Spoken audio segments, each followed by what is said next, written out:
Hello students, welcome. आज हम लोग का टॉपिक ऑफ डिस्कशन है ग्रेडियंट डिसेंट। तो आइए, मशीन लर्निंग में ग्रेडियंट डिसेंट पढ़ने से पहले आप लोगों को हम एक रिक्वेस्ट करना चाहेंगे कि यदि आप लोगों को हमारा वीडियो पसंद आता है तो कृपया हमारे चैनल को लाइक एवं सब्सक्राइब करें ताकि हम आप लोगों के लिए और भी मेहनत करते रहें। तो आइए, ग्रेडियंट डिसेंट एल्गोरिथम के बारे में हम लोग जानते हैं। ये हम लोग पहले जान रहे हैं कि ये कॉस्ट फंक्शन है, ये हमारा कॉस्ट फंक्शन है। इस कॉस्ट फंक्शन में यदि हम लोग 2 डायमेंशन का डायग्राम हम लोग ड्रॉ करना चाहें जे डब्ल्यू और डब्ल्यू के बीच में, तो देखिए ये एक पैराबोला आएगा, ठीक है। और यदि हम लोग 3 डायमेंशन में ड्रॉ करना चाहें जिसमें कि एक एक्सिस हमारा डब्ल्यू का होगा, एक जे डब्ल्यू बी का होगा और एक हमारा बी, 3 एक्सिस होगा, तो सेम पैराबोला यहाँ पर 3 डायमेंशनल फिगर में आएगा, ठीक है। आप लोग देख रहे हैं।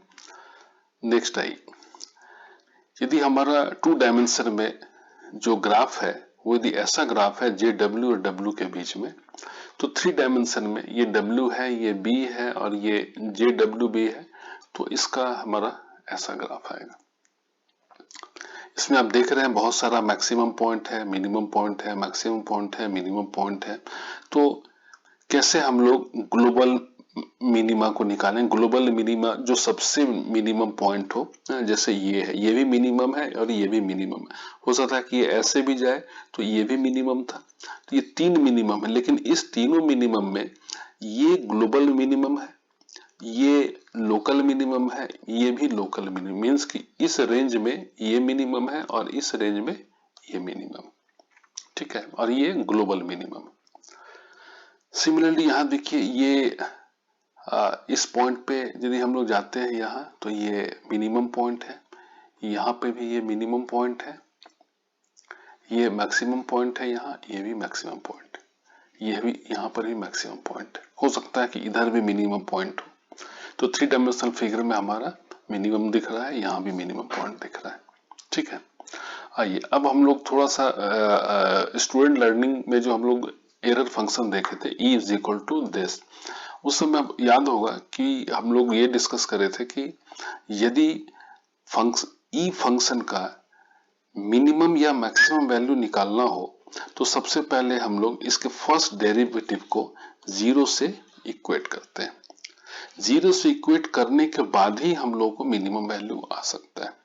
तो ये तो हमारा स्टूडेंट लर्निंग का एरर फंक्शन था, और अब हमारा मशीन लर्निंग का ये कॉस्ट फंक्शन है, J W is equal to this. तो यहाँ पे del J W upon del W, इसको भी हर हाल में 0 से इक्वेट करना पड़ेगा। इसी पॉइंट पे हमारा जब ये 0 होगा तो उसी पॉइंट पे पैराबोला का उसी पॉइंट पे हमारा टोटल एरर जो है उसका वैल्यू 0 होगा। इसी को हम लोग ध्यान में रखते हुए और हम लोग ग्रेडियंट डिसेंट के बारे में जानेंगे। तो आइए, सबसे पहले ग्रेडियंट का मतलब समझते हैं। ग्रेडियंट क्या होता है? Gradient means dy by dx। Gradient means dy by dx। Gradient descent, हालांकि मेरे हिसाब से ग्रेडियंट डिसेंड होना चाहिए, लेकिन चलिए ग्रेडियंट डिसेंट पढ़ते हैं। इसका मतलब हुआ dy अपॉन dx, ठीक है। अब इस लॉस कॉस्ट फंक्शन में हम लोग जो dy by dx है इसको बोलेंगे del J W divided by del W. Del क्यों यूज करते हैं? जब 2 ही वेरिएबल होता है तो उसमें हम लोग डी यूज करते हैं। जब ज्यादा वेरिएबल होता है तो हम लोग डेल यूज करते हैं, इसको पार्शियल डिफरेंशिएशन में यूज करते हैं। तो डेल जे डब्ल्यू लिखें या इसको भी हम लोग D J W upon D W लिखें, कोई फर्क नहीं पड़ता, ठीक है। आइए आगे देखते हैं। सबसे पहले हमारा ये पैराबोलिक फंक्शन है, ग्राफ है, और आप देख रहे हैं कि यहाँ पे ये हमारा W है और ये JW, ये एक हमारा ग्राफ आ गया, ठीक है। हम लोग कोई भी इसमें अपने मन से एक पॉइंट लेते हैं W, जो कि 14 है।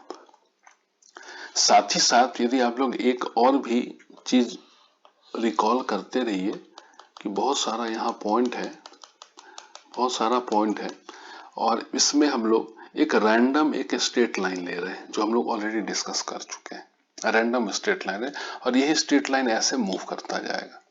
ठीक है, तो ये जो स्ट्रेट लाइन है इसका जो स्लोप है tan of this angle slope वो हमारा होता है W। उसको हम लोग यहाँ पे रख रहे हैं। मान लीजिए उसका वैल्यू 14 है, उसका वैल्यू हमारा 14 है, तो 14 है तो JW का वैल्यू यहाँ आ गया। इस पे हम लोग एक टेंजेंट ड्रॉ कर देते हैं, इस पे एक टेंजेंट ड्रॉ करते हैं। ठीक है, ये टेंजेंट इसके साथ ये एंगल बना रहा है, ये टेंजेंट इसके साथ ये एंगल बना रहा है, तो ये जो एंगल बना रहा है इसका वैल्यू क्या होगा, ये होगा del JW upon del W। ये जो है इसका ये वैल्यू होगा। यहाँ पे W का tan थीटा जो है ये W का वैल्यू हुआ, जो ये पॉइंट है 14, और इस पे ये JW हो गया। यहां से जो हम लोग स्ट्रेट लाइन ड्रॉ कर रहे हैं और ये जो एंगल आ रहा है तो इसका जो tan थीटा होगा वो आ गया हमारा डेल JW अपॉन DW। तो इस एंगल का भी सर्टेन कुछ वैल्यू होगा। मान लीजिए कि tan थीटा है तो इसका भी कुछ न कुछ वैल्यू होगा। वो वैल्यू हम लोग मान लेते हैं कि 2 है और W हमारा 14 है। तो ये आ गया। जैसे ही हम लोग इसको यूज करते हैं इटरेशन के लिए, ये हमारा इटरेशन है, W semicolon is equal to W minus del JW upon DW। तो ये हमारा W 14 है और ये हमारा 2 है।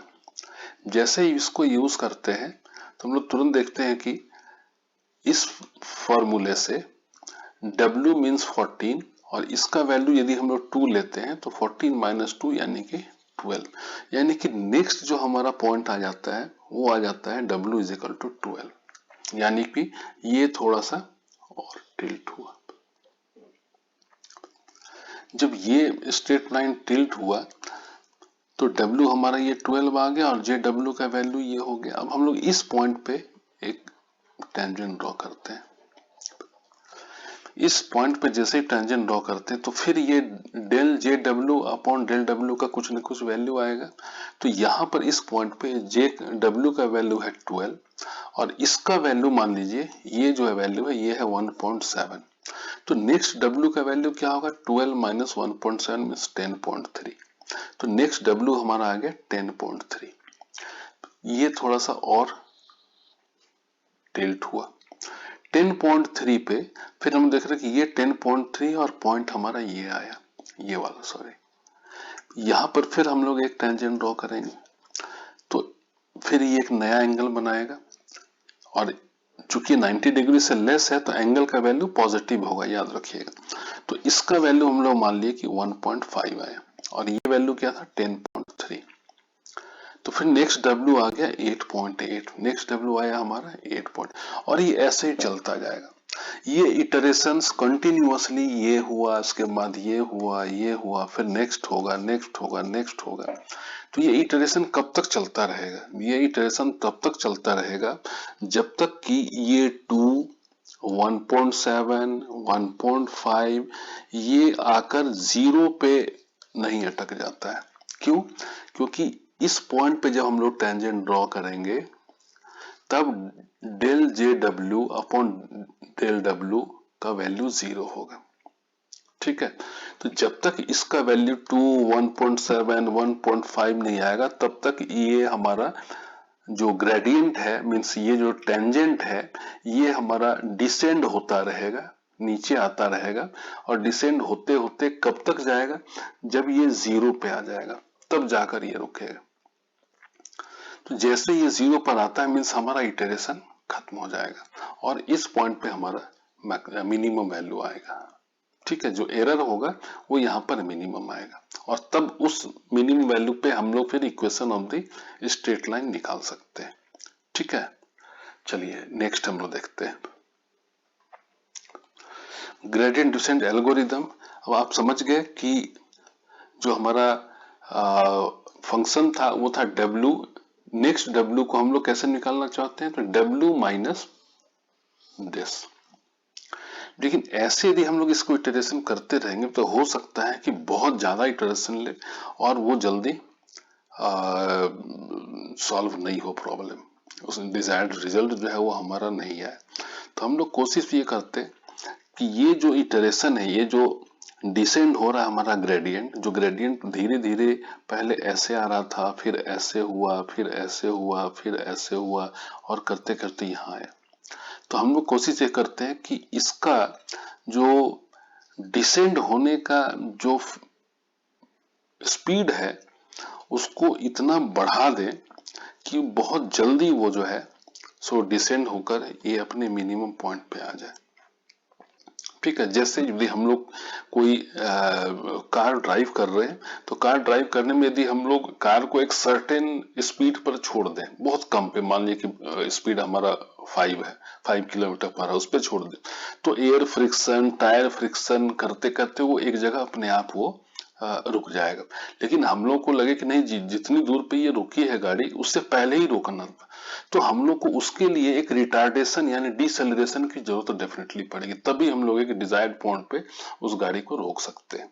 तो आखिर वो जो डिसेलरेशन है वो यहाँ पर हम लोग क्यों नहीं यूज कर सकते हैं। तो आइए ये जो हमारा फॉर्मूला है इसको थोड़ा सा हम लोग अपडेट करते हैं और यहाँ पर W this is equal to W minus alpha, इसको हम लोग यूज करते हैं इसके साथ मल्टीप्लाई करके, और इसी की वजह से, और इसका वैल्यू जो है वो हर हाल में 0 से 1 के बीच में रहेगा। 0 से 1 के बीच में होने का मतलब ये है कि इसका वैल्यू जो भी होगा उसको ये और कम कर देगा, उसको ये और कम कर देगा। ठीक है, तो हम लोग इसको जो है इसकी वजह से हम लोग इस फॉर्मूला का यूज करते हुए और तब हम लोग देखते हैं कि हमारा इटरेशन क्या होता है। ये हमारा लॉस फंक्शन है और ये हमारा इटरेशन के लिए फॉर्मूला है। तो अब आइए हम लोग उसी तरीके से फिर से एग्जांपल देखते हैं। तो वैल्यू बड़ा लिया हुआ है ताकि आपको क्लियरली समझ में आ सके। ये जो लॉस फंक्शन, कॉस्ट फंक्शन है, इसका ग्राफ पैराबोलिक होगा, ये आप जान रहे हैं। तो सबसे पहला ये कि हम लोग एक फर्स्ट इटरेशन लेते हैं कि W का वैल्यू जब 50 हो, मान लीजिए कि ये हमारा W का वैल्यू है 50 यहाँ पे, तो जब W का वैल्यू 50 है तो JW का वैल्यू तो कुछ ना कुछ होगा, तो इस पॉइंट पे JW आया। ठीक है, और जो हमारा del W upon del JW upon del W है ये आया 20। इसका मतलब है कि ये जो टेंजेंट है, इस टेंजेंट का जो हमारा स्लोप है इसका वैल्यू है 20। और यहाँ पर हम लोग जो डिसेलरेशन जो अल्फा है, जिसको हम लोग लर्निंग रेट बोलते हैं, उसका वैल्यू लेते हैं 0.5। जब इसको हम लोग यूज करते हैं तो देखते हैं कि इस फार्मूले से 50 minus 20 into 0.5 is equal to 40 आ गया। ठीक है, तो ये हमारा 40 आया, इस पॉइंट पे ये हमारा 50 था, अब ये 40 आया। जो ये 40 आया तो हमारा JW यहाँ आ गया। अब फिर हम लोग इस 40 को यूज करते हैं, 40 का यूज करेंगे तो देखेंगे कि अल्फा जो है 0.5 ही है, फिक्स है वो, और इसका वैल्यू आ गया 18। तो ये जब ये 40 था तो इसका वैल्यू हमारा जो है ये नेक्स्ट W का वैल्यू आ गया हमारा कितना 31। ठीक है, नेक्स्ट वैल्यू आया हमारा 31, तो ये 41 और उसके बाद फिर ये हमारा आ गया 31, यहाँ ये J हो गया। तो फर्स्ट हम लोग लिए थे 50, फिर लिए 40, उससे इटरेशन के बाद आया 31 और 31 के बाद फिर नेक्स्ट इटरेशन में आ गया 23 पॉइंट। केवल वैल्यू पुट करना है। यहाँ भी देखिए कि चूंकि ये जो टेंजेंट है, जो ग्रेडियंट है, ये डिसेंड हो रहा है तो डेफिनेटली इसका और 90 डिग्री से वैल्यू और कम ही होता जा रहा है। तो कम होता जा रहा है तो ये जो हमारा एंगल है ये tan थीटा का जो वैल्यू है ये 20 है, फिर ये 18 है और कम होता जा रहा है, ये स्लोली कम होता जाएगा। दूसरा कि ये 50 है और पहले जा रहा तो ये 40 हुआ, 40 से 31 हुआ, 31 से 23.5 हुआ। ठीक है, और जो हमारा लर्निंग रेट है अल्फा वो कांस्टेंट है, वो 0.5 0.5।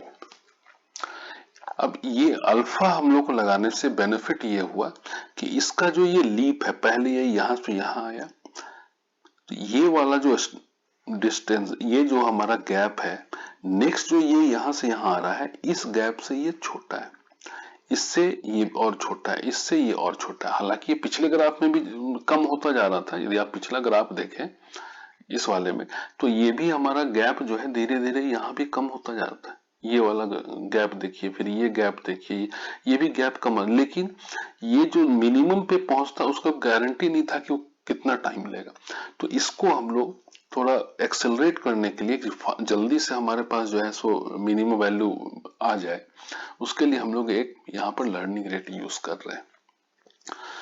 तो अब एक ये हमारा आ गया, नेक्स्ट देखिए ये आया, फिर इसके बाद हमारा एक ग्रेडियंट और आया, और इसके बाद हम लोग यदि कर रहे हैं तो एक ग्रेडियंट और आ गया, और लास्टली जो है ग्रेडियंट ऐसा आया कि हमारे पास del J W upon del W, इसका वैल्यू हमारे पास आ गया 0, जब ये टेंजेंट इसके पैरेलल हो गया।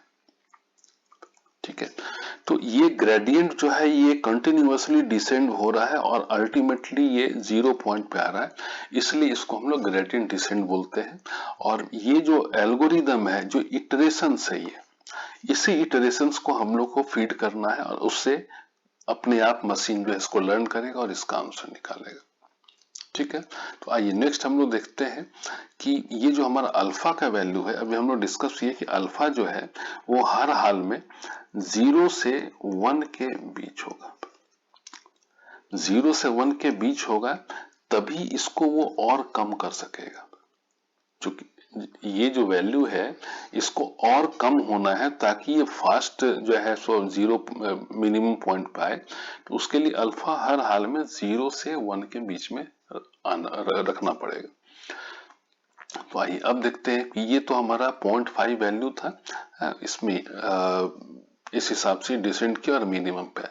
कभी ऐसा भी हो सकता है कि अल्फा का वैल्यू बड़ा हो, यहाँ पर केवल एग्जाम्पल के लिए हम लोग यहाँ ले रहे हैं कि पिछले स्लाइड में यहाँ हालांकि अल्फा हमारा 0.5 था, यदि अल्फा ज्यादा हो जाए, जैसे कि हम लोग यहाँ पर 2 लेकर देख रहे हैं ताकि आपको क्लियरली देख सके, हालांकि अल्फा हम लोग हर हाल में 0 to 1 ही लेंगे। तो यदि ये हम लोग लेते हैं तो अब देखिए सबसे पहले क्या है कि अल्फा का वैल्यू, डब्ल्यू का वैल्यू कितना है हमारा 50, ये है हमारा 50, तो जे डब्ल्यू आ गया हमारा, ये जे डब्ल्यू आ गया यहाँ पर। तो डब्ल्यू यदि 50 है और यहाँ अल्फा हम लोग ले रहे हैं 2, और सपोज कि जो हमारा टेंजेंट है इसका जो स्लोप का वैल्यू आया है वो आया है 20, तो नेक्स्ट हमारा जो डब्ल्यू का वैल्यू आएगा वो होगा 10। तो 10 कहाँ हो गया, तो 10 देखिए ये हो गया। अब जैसे ये 10 हुआ तो जे डब्ल्यू का वैल्यू यहां आ गया, यानी कि ये जैसे ही हम लोगों ने बड़ा वैल्यू लिया अल्फा का, ये यहां से मिनिमम पॉइंट को ओवरशूट करते वो यहां चला गया। चलिए अब फिर यहाँ पर देखते हैं ये पॉइंट हमारा 10 है, तो अल्फा जब 10 है और सॉरी डब्ल्यू जब 10 है, अल्फा सेम है 20। अब इस पॉइंट पे हम लोग जो है सो टेंजेंट ड्रॉ करते हैं। अब ये एंगल 90 डिग्री से बड़ा हो गया, जैसे ये 90 डिग्री से बड़ा होगा तो हमारा इसका वैल्यू निगेटिव हो जाएगा, निगेटिव क्या मान लेते हैं कि -20 हुआ। तो अब नेक्स्ट डब्ल्यू का जो वैल्यू आया हमारा वो 20 माइनस 2 इंटू -2, यानी कि 20 प्लस 40 यानी कि 60। अब ये यहां से, अब ये तो हमारा 10 था, नेक्स्ट हमारा डब्ल्यू का वैल्यू आ गया 60, यानी कि ये। अब इसको यदि हम लोग यहां से देखें तो ये पॉइंट, तो ये यहां से डायरेक्ट यहां चला गया, यहां से फिर यहां गया, फिर हम लोग करेंगे तो डब्ल्यू का वैल्यू और कम आएगा, तो और ये पहले चला जाएगा 6, देखिए डब्ल्यू का वैल्यू 6 आया तो 6 यहां चला गया। इस पे करेंगे, यहाँ टेंजेंट ड्रॉ करेंगे तो देखिए ये 90 डिग्री से काफी बड़ा वैल्यू हो गया, फिर ये निगेटिव आएगा तो ये यहाँ से 60 से भी बड़ा वैल्यू आएगा, ये सूट कर जाएगा। तो अब हम लोग ये देख रहे हैं कि बहुत सारे चीज में जो ग्रेडियंट डिसेंट एल्गोरिदम है ये अल्फा के ऊपर बहुत डिपेंडेंट, जो लर्निंग रेट है इसके ऊपर बहुत डिपेंडेंट है। मींस कि अल्फा का सिलेक्शन ये बहुत ही इंपॉर्टेंट चीज है कि अल्फा का हम लोग का सिलेक्शन कैसा होना चाहिए। ठीक है, 0 to 1 तो हम लोग कर लिए, ये तो एग्जाम्पल आपको समझाने के लिए अल्फा का वैल्यू 2 लिया हुआ है, लेकिन हर हाल में 0 to 1 ही आना है। इसमें भी 0.0001 या 0.0005 इस टाइप से हम लोग वैल्यू लेते हैं। अल्फा का वैल्यू जहां बड़ा करेंगे कि ये ओवरशूट करना चालू कर देगा। तो आइए अब हम लोग देखते हैं कि वैनिसिंग और ओवरशूटिंग क्या होता है।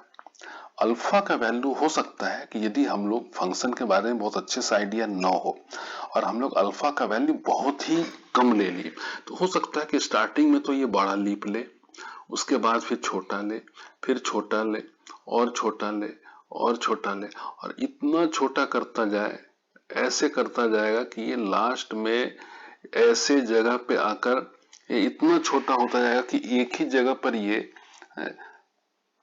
करते करते ये लगभग ऑलमोस्ट वैनिश हो जाएगा। आपको लगेगा ही नहीं कि आगे बढ़ रहा है, आगे तो बढ़ेगा लेकिन फंक्शन इतना मिनिमम, इतना छोटा हो जाएगा, ये जो हमारा स्टेप है वो इतना छोटा हो जाएगा कि आपको लगेगा ही नहीं कि ये, और ये इसको 0 पे पहुंचने में, इस पॉइंट पहुंचने में बहुत टाइम लगेगा, और उसको हम लोग ऑलमोस्ट कह देंगे कि हमारा जो फंक्शन है वो वैनिश ही हो गया।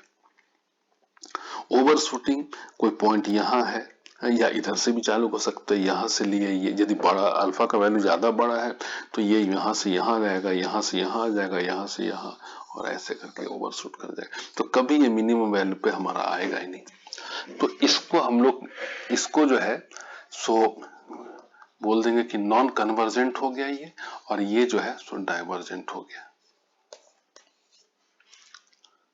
ठीक है, ये कन्वर्जेंट तो हो रहा है लेकिन इस हिसाब से हो रहा है कि ऑलमोस्ट वैनिश हो जा रहा है, और ये ऐसा ओवरशूट कर रहा है कि डाइवर्ज, आप देख रहे हैं कि पहले छोटा था और धीरे धीरे ये डाइवर्ज होता जा रहा है। तो वैनिशिंग और ओवरशूटिंग का मतलब समझ में आ गया। चलिए, thank you very much. Next video में हम लोग देखेंगे कि अगला चैप्टर क्या है और उसके बाद उसको हम लोग अच्छे से पढ़ेंगे। Thank you.